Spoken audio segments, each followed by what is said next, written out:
अस्सलाम वालेकुम। उम्मीद है कि आप खैरियत से होंगे और शाद व आबाद होंगे।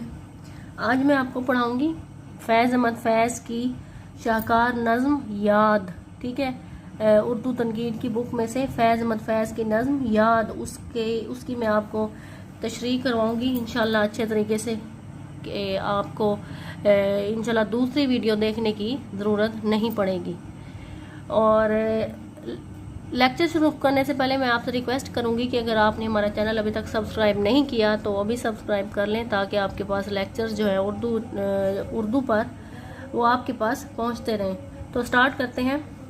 पहला बंद है, दश्ते तन्हाई में ए जाने जहां लर्जा हैं, दश्ते तन्हाई में ए जाने जहां लर्जा हैं, तेरी आवाज़ के साए तेरे होंठों के सैराब, दश्ते तन्हाई में दूरी के खसो खाक तले, खुल रहे हैं तेरे पहलू के समन और गुलाब।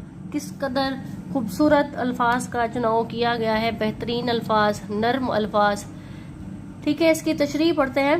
यूँ कहते हैं, इस नज़्म का शुमार फैज़ की बेहतरीन रोमानवी नज़मों में होता है। ये नज़्म है, सबसे पहले आपको याद रहे कि ये नज़्म है, ये गज़ल नहीं है। गज़ल की तरह महसूस होता है कि जिस तरह ये गज़ल है, रोमानवी नज़्म है। ये पूरी नज़्म में तमसाल कारी का फ़न अपने अरूज पर नज़र आता है। फैज़ का गन्नाई लहजा कारी को अपनी गिरफ्त में ले लेता है, जो शुरू से आखिर तक कायम रहता है। एक लय है इस नज़्म में, जो शुरू से हम पढ़ना शुरू करें तो आखिर तक इसमें खो कर रह जाते हैं।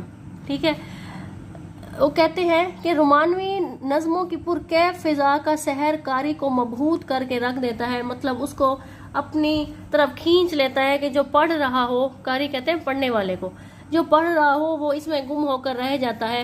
नज़्म याद में शायर ने बैक वक्त अपनी तन्हाई का जिक्र किया है। आपने ऊपर शेर पढ़ा, पहला बंद पढ़ा। वो कहते हैं कि दश्ते तन्हाई में ए जाने जहां लर्जा है, वो कहते हैं तन्हाई में हूँ ए मेरे महबूब, मैं तन्हाई में हूँ, मेरे लिए मेरे होंठ जो है लर्जा है, तेरी आवाज़ के साए तेरे होंठों के शराब। कहते हैं मैं तन्हाई में तेरी आवाज़ के साए और तेरे होंठों के शराब को याद कर रहा हूँ कि तेरे होंठों की क्या शराबी है। दश्ते तन्हाई में, वो कहते हैं दूरी के खसो खाक तले, मैं तेरी अगरचे मैं तुझसे दूर हूँ, लेकिन मेरे पहलू में तेरी खुशबू है, मेरे पहलू में तेरी याद है कि मैं उस याद के सहारे जिंदा हूँ।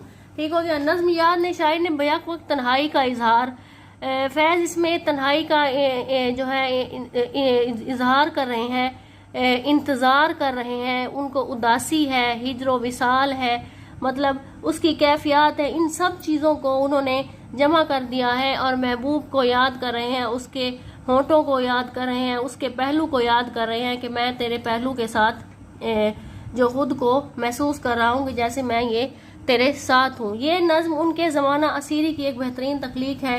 फैज़ ने कैदोमंद की, फैज़ कुछ अरसा जेल में रहे थे, ज़माना असीरी की एक बेहतरीन तख्लीक है। ठीक है, ये नज़्म जो है उन्होंने कैद के दौरान ही लिखी, जेल के दौरान, जेल में जब वो कैद थे उस दौरान ये नज़्म लिखी। तन्हाई और इंतज़ार का मौजू उनकी शायरी में ज़्यादा नुमायाँ होकर सामने आया है। नज़्म के पहले बंद में ही उनकी तमसाल निगारी अपने अरूज पर है। तन्हाई का दश्त जहाँ शायर के महसूसात को एक आहट पर चौंक जाते हैं, यहाँ तक कि उसे तन्हाई के सन्नाटे में अपने महबूब की आवाज़ आती हुई महसूस होती है। वो इस कदर तन्हाई का उनको एहसास है कि वो सन्नाटे में है, हर तरफ खामोशी ही खामोशी है, तन्हाई है, तो वो महबूब की आवाज़ को अपने साथ महसूस कर रहे हैं। आवाज़ बज़ाहिर नहीं आती, मगर आवाज़ बज़ाहिर देखिए, अब आवाज़ बज़ाहिर नहीं आ रही होती, लेकिन उनको ऐसे महसूस होता है जैसे मेरा महबूब मेरे साथ है। ठीक है, वो कहते हैं मगर ऐसा लगता है जैसे आवाज़ का साया लर्जा है, दूर से आवाज़ आती है जो साये की सूरत में ढल जाती है, यानी आवाज़ वाज़े नहीं है, मध्यम सरगोशी है। ठीक है, मध्यम सरगोशी है जो पुरतासीर और खूब आगी फिजा तख्लीक करने से मददगार साबित होती है।